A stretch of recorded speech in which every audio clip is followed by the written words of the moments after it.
Okay guys, सो आज की problem है डिज़ाइन यूनिक आईडी जनरेटर इन डिस्ट्रीब्यूटेड सिस्टम्स। तो ठीक है, जब मैं बात करता हूँ यूनिक आईडी जनरेटर की तो एक बहुत बेसिक सा आंसर मेरे दिमाग में आता है that I will use a primary key with a auto increment attribute. So what I am talking about is कि डेटाबेस में एक ऑप्शन होता है ऑटो इंक्रीमेंट का। So what it does is ये तुम्हारी प्राइमरी की को ऑटो इंक्रीमेंट करता रहेगा, अपने आप उसके नंबर बढ़ाता रहेगा, 1 2 3 4 5 6। You need not to handle these things, so that is handled automatically. So but it works only when you are working with a single database. यहाँ पे हमें डिस्ट्रीब्यूटेड सिस्टम के लिए काम करना है, so this thing will not work for those. So let's try to think कि कैसे हम जनरेट कर सकते हैं। तो सबसे पहले हमें आइडेंटिफाई करना है, हमें क्रॉस क्वेश्चंस करने हैं, अपनी प्रॉब्लम स्टेटमेंट को हमें क्लैरिफाई करना है। पहली चीज अगर मेरे दिमाग में आती है कि क्या क्या कैरेक्टरिस्टिक्स होनी चाहिए उसके, लाइक क्या कुछ anything required. So first of all is we need to identify what should be the characteristics of the ID. So ये क्वेश्चंस हमको करना है इंटरव्यूअर से। लाइक लेट अस, चलो पहले देख लेते हैं कैरेक्टरिस्टिक्स क्या हो सकते हैं। देन लाइक एक बेसिक सा क्वेश्चन आ रहा है, क्या do we need to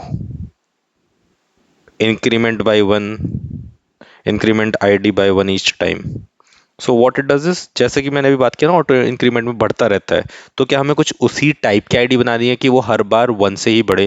like it is always sequential, 1 2 3 4 5 6 7 8 9 10, क्या ऐसी आईडीज जनरेट करनी है हमको। तीसरी चीज, like IDs will be numeric या फिर अल्फा न्यूमेरिक।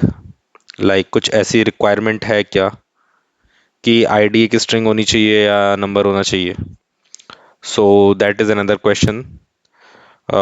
एक और क्वेश्चन करूं तो क्या कोई पर्टिकुलर साइज है, लेंथ है उस आईडी का। Then these are the questions. एक और हो गया scale of the system, like कितने बड़े सिस्टम के लिए हमें जनरेट करनी है। तो दीज आर द क्वेश्चंस जो अभी मेरे दिमाग में आ रहे हैं। तो अभी के लिए इन सबको मैं एक आंसर दे देता हूँ। दिस आंसर में very according to the interviewer. ठीक है, तो मैंने इसके आंसर्स लिख दिए हैं कि कैरेक्टरिस्टिक्स का, तो कैरेक्टरिस्टिक्स हमने आइडेंटिफाई किए कि आईडी यूनिक होनी चाहिए और सॉर्टेबल होनी चाहिए। दूसरी चीज, increment by one, no, ID should increment with time but not necessarily by one. तो तीसरा क्वेश्चन था हमारा न्यूमेरिक या alpha numeric, for now let's consider it numeric. Third like fourth question was size क्या होना चाहिए, तो हमने कंसीडर किया 64 बिट होना चाहिए। And scale, the system should able to generate 10,000 IDs पर सेकेंड।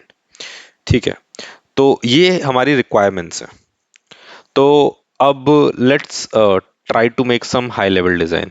ठीक है, तो पहली चीज जो मेरे एक बहुत बेसिक सी अप्रोच दिमाग में आ रही है कि हम लोग यूज करेंगे ऑटो इंक्रीमेंट फीचर। ठीक है, जो मैंने आपको पहले बताया था डेटाबेस के अंदर होता है। तो मैं क्या सोच रहा हूँ, suppose this is our DB and this is another one. हमारा वेब सर्वर है यहाँ पे।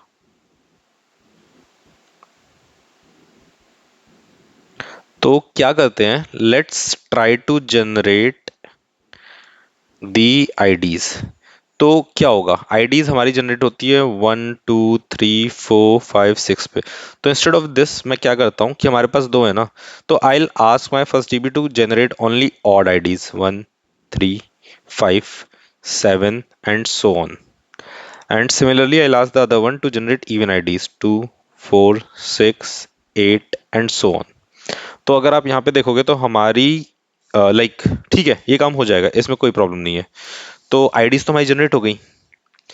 तो अब हमारी रिक्वायरमेंट्स क्या थी, आईडीज शुड बी सॉर्टेबल, सॉर्टेबल हैं। और दूसरी रिक्वायरमेंट थी हमारी कि यूनिक होनी चाहिए, सॉर्टेबल होनी चाहिए। First one is done. Then increments with time. अब देखो वो फॉल्स हो रहा है, इंक्रीमेंट विद टाइम नहीं हो रहा है यहाँ पे, क्योंकि वन जनरेट हो गया, फिर थ्री जनरेट हो गया, फिर फाइव जनरेट हुआ, उसके बाद दूसरे डीबी से जनरेट हो रही है, तो उसकी आईडी कम होगी। सो that's why this approach can not work. तो अब देखते हैं इस अप्रोच के साथ क्या क्या प्रॉब्लम है। तो क्या होगा कि हर बार हम सी यहाँ पे दो सर्वर्स लिए इसलिए मैंने इवन आउट कर दिया है, लेकिन जितने सर्वर्स होंगे उतना हमें डिफरेंस रखना पड़ेगा। तो यानी कि हर बार ईच सर्वर के डिफरेंस से आईडी जनरेट करेगा, राइट। हर बार हम एक आईडी को के टाइम्स इंक्रीज करेंगे। के is the number of servers,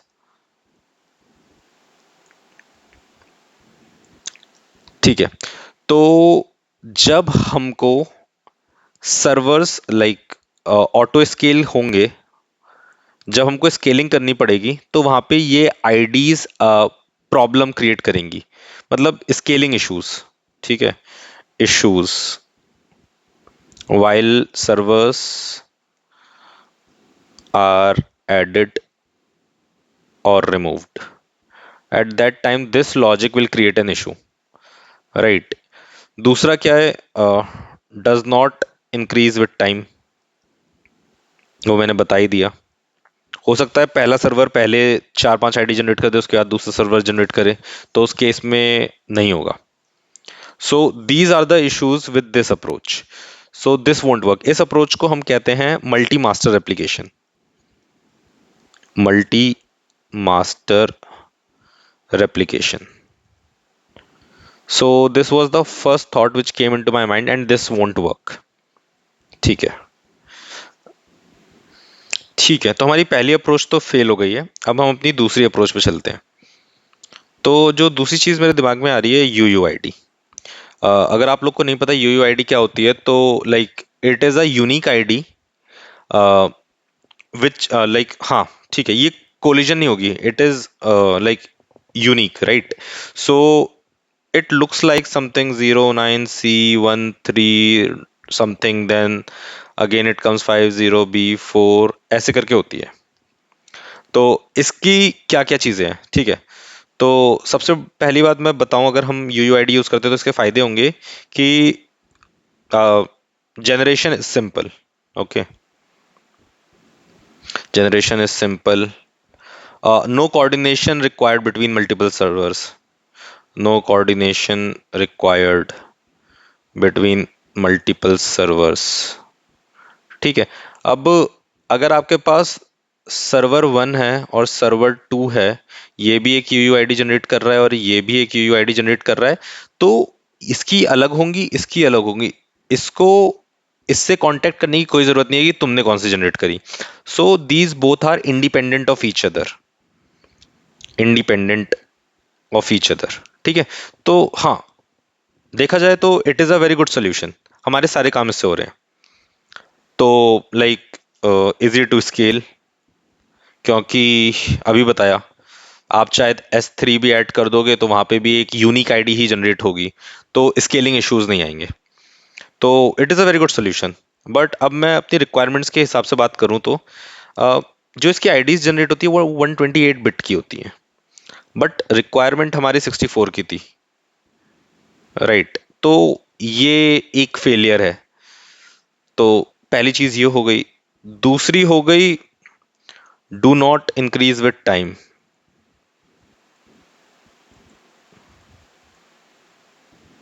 और तीसरी है, it could be non numeric, right. Non numeric, हमारी रिक्वायरमेंट न्यूमेरिक थी। So that's why for this particular requirement we can not use UUID. हाँ, अगर हमारी रिक्वायरमेंट्स ये तीनों नहीं होती, तो in that case we would have used it, right. It is very easy to scale and the best way which I could think of right now, ठीक है। तो अब next let's discuss next approach. तो एक चीज होती है ticket server, इसको देखते हैं, व्हाट इज दिस। सो इसमें आइडिया क्या है ना कि we will use a single server to generate the IDs. तो लेट्स ड्रॉ इट। तो suppose we have a web server one, web server two, web server three, web server four, okay. और हमारे पास एक single ticket server होगा, ठीक है। और it will be connected throughout all the servers. So system will look like something this. तो इसमें क्या है, like we are using a centralised auto increment feature, है ना।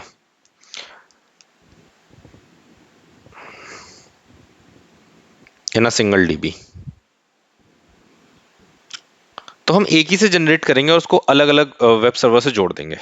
तो एक ये भी तरीका है। अब इसके साथ क्या क्या फायदे, लाइक ये तो सारा काम कर देगा हमारा, लाइक न्यूमेरिक आईडीज है, इजी टू इम्प्लीमेंट है, और स्मॉल एप्लीकेशन के लिए और मीडियम एप्लीकेशन के लिए स्केल भी हो जाएगा अच्छे से। बट यहाँ पे एक बहुत बड़ी प्रॉब्लम है कि अगर टिकट सर्वर ही डाउन हो गया तो this is a single point of failure, like a single point of failure. तो ये अप्रोच भी, like we are not happy with this, we have to build something better, और सोचते हैं हम क्या कर सकते हैं, like this also won't work. तो इस प्रॉब्लम को सॉल्व किया है ट्विटर ने।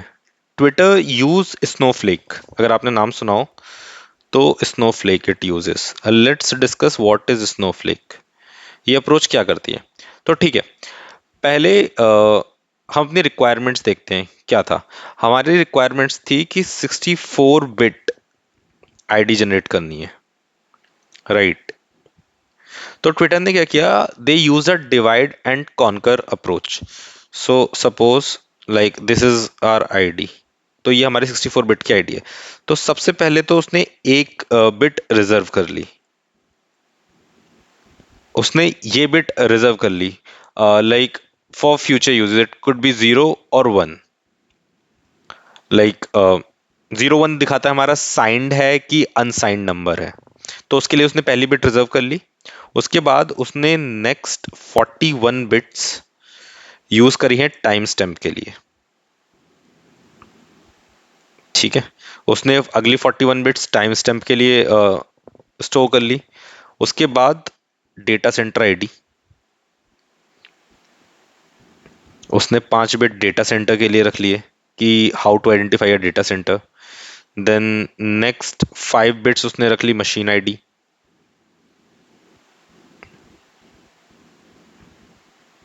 And last one is the sequence number, and it is 42, 47, 52 and 12 bits. So बची हुई 12 बिट उसने रख ली सीक्वेंस नंबर के लिए। तो ठीक है, so what it did, sign bit के लिए उसने एक बिट रिजर्व कर ली, दैट इज दिस 0 और 1। देन टाइम स्टैम्प उसने 41 बिट्स टाइम स्टैम्प के लिए बढ़िया 41 बिट रख लिया उसने। अब टाइम स्टैम्प कैसे स्टोर कर रहा है वो, so we are storing this like from a like this time is calculated from a epoch time, like it is in a milliseconds, so I would say milliseconds since a custom epoch, और I should say epoch हमेशा custom ही होता है, ठीक है। तो like जिसको ईपोच नहीं पता मैं बताता हूँ, ये एक टेक्निकल टर्म है। आप कोई भी टाइम सोच लीजिए और उसको हम एज अ ईपोच रख लेते हैं, मतलब इट इज अ कांस्टेंट कि जिस टाइम मैं ये वीडियो बना रहा हूं तो मैंने इस टाइम को एज अ ईपोच रख लिया। अब मैं आगे जब भी यूज करूंगा तो मैं उस टाइम से मेरे वीडियो बनाने के टाइम को, जो कि ईपोच टाइम है, उसको माइनस कर दूंगा और जो मेरा रिजल्ट आएगा उसको मैं यहाँ पे स्टोर कर लूंगा। So that is what epoch is, custom time I would say, ठीक है, in milliseconds. Okay, then data center ID उसने रख ली, डेटा सेंटर आईडी लाइक सी 5 बिट्स हैं उसके लिए।